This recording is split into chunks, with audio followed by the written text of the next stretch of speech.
George Woodman, the Monarch, as York likes to call him, is a trustworthy but stern sheriff of Greenvale.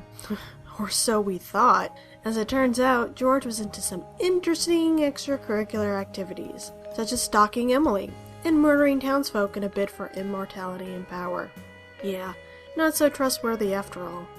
He also used Thomas and Carol, who happily built him a secret S&M club beneath the Galaxy of Terror, and with that club he had lured his victims and built himself up a little harem as well. Did you know you could actually see George making use of both during the Greenville investigation? I guess he wasn't going to let an investigating FBI agent cramp his sexual urges. I'm very passionate. Yes. Especially when it comes to women. Now, you don't see anything explicit, but if you know the backstory, you can definitely guess what's going on behind closed doors from what little you do observe. In Episode 2, Part 1, Chapter 9, George will make his way over to the Muses Gallery after the Sheriff Department closes for the day. He'll enter the closed building and make his way over to Diane's office and step inside. Diane and George will chat a bit, gesturing to some paintings on the back wall, but will soon move on into her bedroom, which we don't learn is her bedroom until after Diane's gruesome death, when York follows Willie inside to free a trapped Forrest Kaysen. They stay in there for a while before both leave the gallery and go their separate ways. Gotta say, seeing this really puts a whole new spin on why George likes the gallery so much. Actually, yes. I like going to the gallery. It's very relaxing there. Really, George? I never knew that about you for all this time. Emily, please.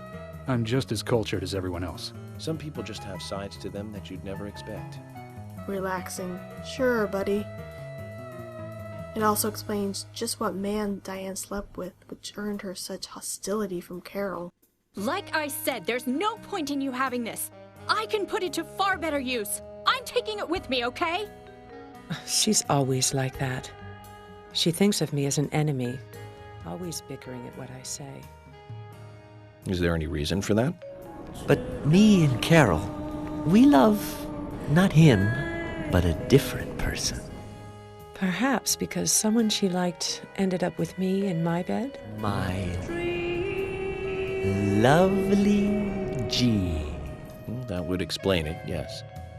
Later that night, during the same chapter, if you hang out around the Galaxy of Terror, you will see George actually entering his secret S&M club. I guess Diane didn't satisfy him earlier?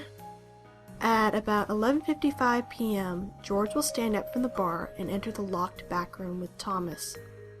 Carol will step up to the front of the bar, but when you question her, she will just inform York that Thomas is napping in the back.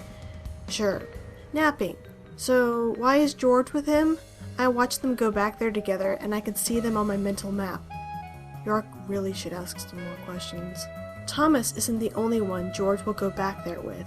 If you wait around the same time during Episode 2, Part 2, Chapter 13, George and Carol will go back there together, leaving no one tending the bar for quite a while. So, even if you don't know the entire backstory, if you kept a close eye on George during the game, you can see him doing some unusual things.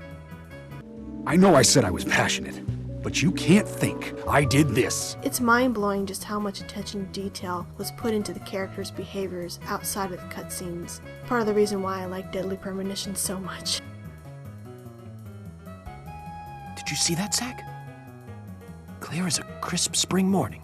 F.K. in the coffee. I knew I could count on it. Never fails.